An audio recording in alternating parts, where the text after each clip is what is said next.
हाँ बच्चों, तो हम लोगों ने अभी तक दो कोण देखे कि अगर हम कोण को नापें और उसका मान 0 डिग्री आए तो वो शून्य कोण या ज़ीरो एंगल। हम दो कोणों के बीच का झुकाव या दो कोणों को नापें, उसका मान 90 डिग्री आए या 90 अंश आए तो उसको हम बोलेंगे समकोण या राइट एंगल। और देखो, अगर मान लो एक किरण इस तरह से हो और दूसरी किरण देखो यहाँ से घूमते हुए आई हो और 90 अंश बनाई हो, उसके बाद बढ़ के वो एकदम उसके जो है सीधी सीधी हो जाए। ठीक, जैसे मान लो ये एक लाइन है, ये दूसरी लाइन थी, यहाँ से 0 हुआ था। ठीक, 0 से ऐसे ऐसे ऐसे ऐसे आता है, 90 हुआ, 90 से और बढ़ा और बढ़ा और बढ़ा, ये एकदम इसके सीधा सीधा हो गया। दिख रहा है सबको? ये पीला वाला, ये सफेद वाला, देखो सीधा सीधा हो गया। इसी तरह से यहाँ पे ये हरा वाला और ये लाल वाला, ये दोनों सीधे सीधे हो गए ना। तो अब जब इसको नापा गया, ठीक, तो इसका मान आया 180 अंश या 180 डिग्री।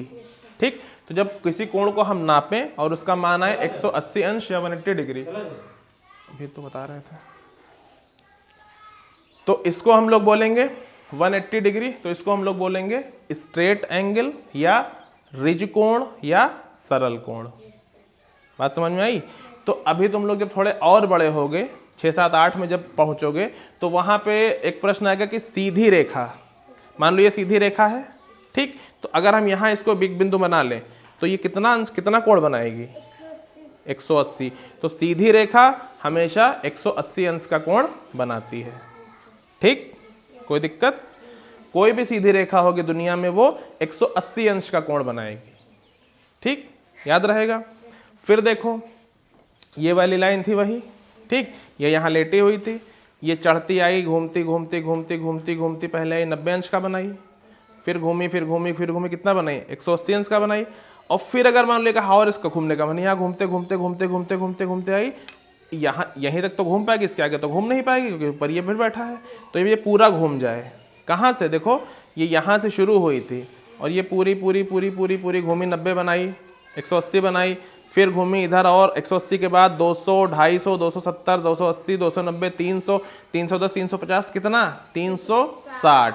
पूरा घूम गई ना। तो जब ये पूरा घूम जाएगी तो ये 360 डिग्री का एंगल बनाएगी, और जब 360 डिग्री का एंगल बनाएगी तो इसका नाम होगा कंप्लीट एंगल या संपूर्ण कोण। यहाँ देख लो, ये हरी वाली लाइन थी ना, दूसरी लाल वाली लाइन थी, तो ये लाल वाली लाइन से घूमती घूमती घूमती घूमती 0 से शुरू हुई, 90 गई, 90 के बाद और आई और आई और आई, तो 180 हुई, 180 से और बढ़ी, बढ़ते बढ़ते बढ़ते बढ़ते ये पूरा घूम के इसके नीचे आ गई। तो ये देखो, ये पूरा सर्किल पूरा हो गया। ठीक, तो पूरा हो गया तो संपूर्ण हो गया, इंग्लिश में कंप्लीट हो गया। तो अगर दो किरणों के बीच कोण की नाप 360 डिग्री या कोण का मेजर 360 डिग्री आता है तो उसको हम लोग बोलेंगे कंप्लीट एंगल या संपूर्ण कोण। क्या बोलेंगे? कंप्लीट एंगल या संपूर्ण कोण। तो ये 4 कोण हम लोगों ने देखे। अब हम आगे देखेंगे कि 0 डिग्री से 90 डिग्री के बीच को क्या बोला जाता है। जैसे ये 0 डिग्री हुआ और ये 90 डिग्री हुआ, तो इसके बीच में भी तो एंगल बनेगा कुछ। ये देखो, नीला वाला इधर इधर, मतलब वो 0 से ज्यादा होगा लेकिन 90 से कम होगा। क्या? 0 से ज्यादा 90 से कम, तो उसको बोलेंगे एक्यूट एंगल या न्यून कोण। वो हम आगे देखेंगे।